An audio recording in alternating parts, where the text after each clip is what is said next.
Hey everybody, here's Point Shooter with another review for you. Today I'm reviewing the Benchmade 907 Mini Nitrous Stryker. What a cool knife this is. I bought this from a friend of mine. He carried it for several years and then sold it to me. When I got it, this knife was covered in rust.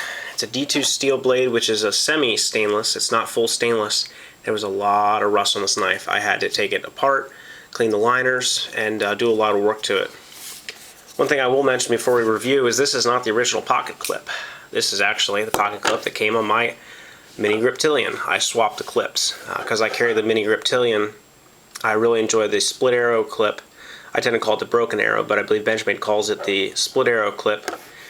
So I swapped that over off the Nitrous Stryker.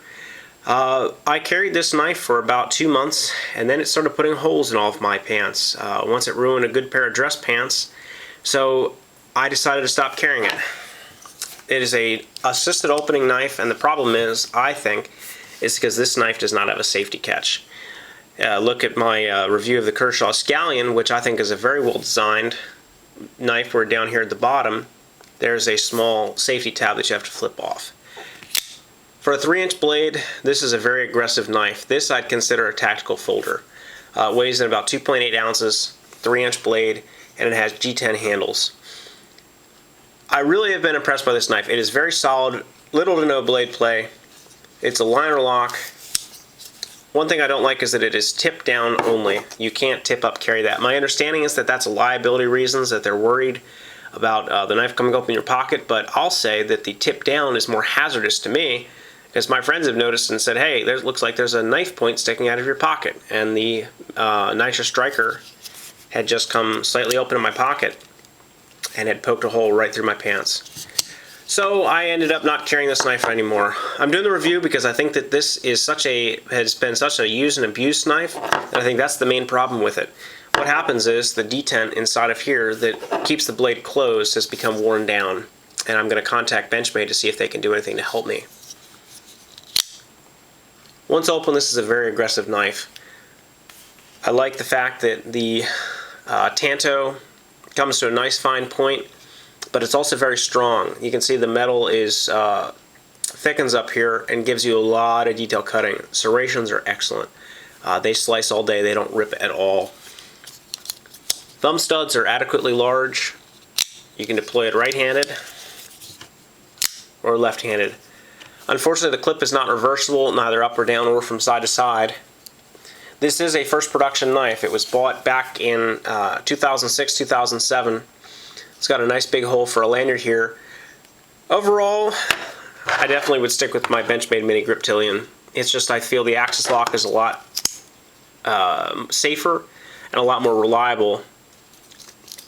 Never have been a huge liner lock fan. I think it's that I just grew up with mostly frame locks when I was younger, or slip joints. Don't get me wrong, the liner lock is very secure on this knife. You're really not going to break it. But overall, the lack of the safety makes this knife something that I would not carry on a daily basis anymore. Occasionally, if I'm going somewhere, I'll take it with me. Sometimes just to swap up my EDC rotation, but I find that throughout the day I have to constantly be checking to make sure that the blade does not come open. I really do think that that is a defect of this knife, and I don't think that that's characteristic of all Nitrous Strykers. Of course, you've got the adjustable pivot point.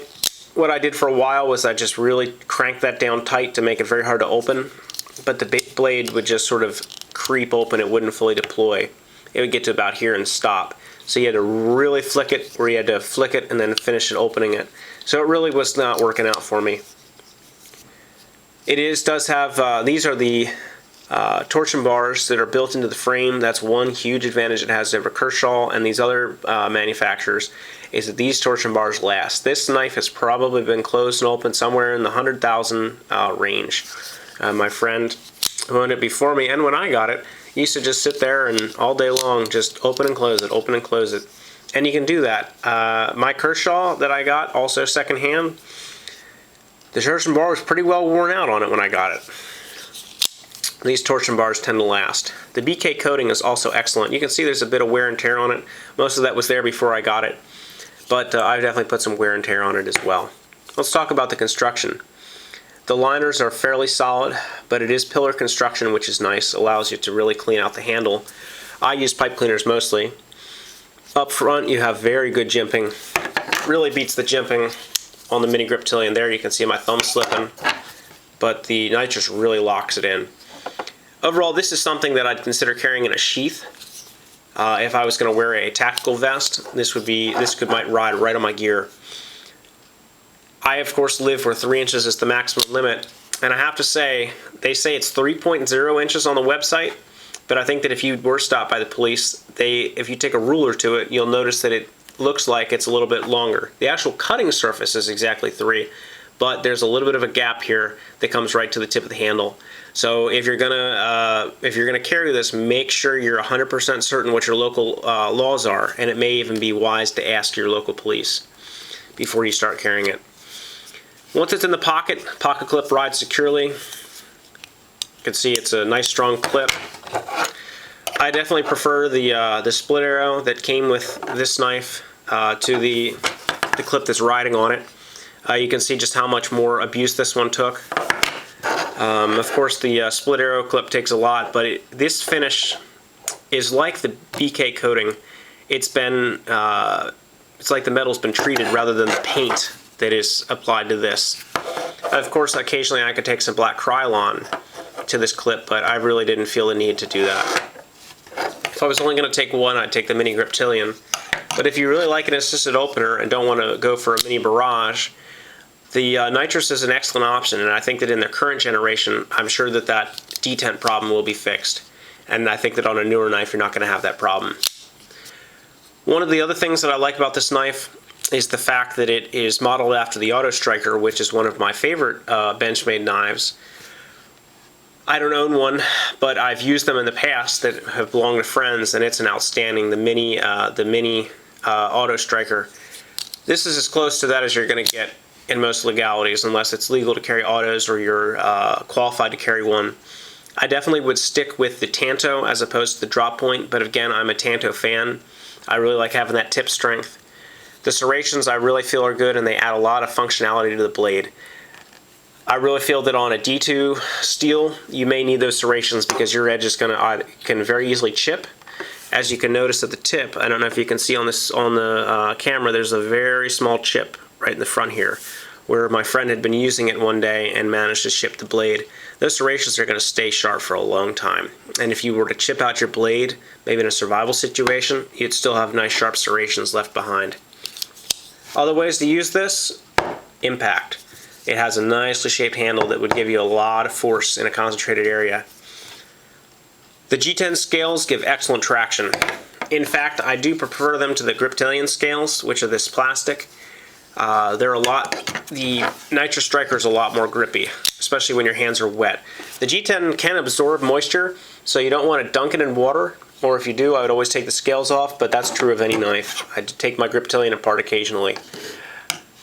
Together, the griptilian is a lot shorter overall. The blade on the mini griptilian is under, it's 2.91 inches, so you can see the handles are a little bit shorter than the Stryker.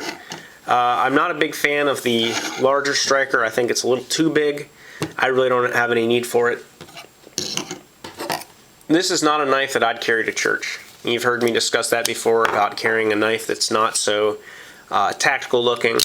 Something like that coming out of your pocket, that's going to scare a lot of sheeple. Living on a college campus, we have to be very careful what we carry. And while this is permitted under law, it's definitely not something that most people are going to carry.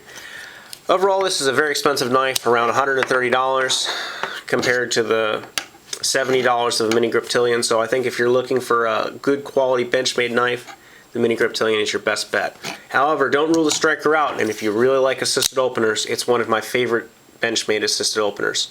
So I hope you enjoyed this review, and stay tuned for more. You'll see more coming. Thanks again, and take care, and God bless.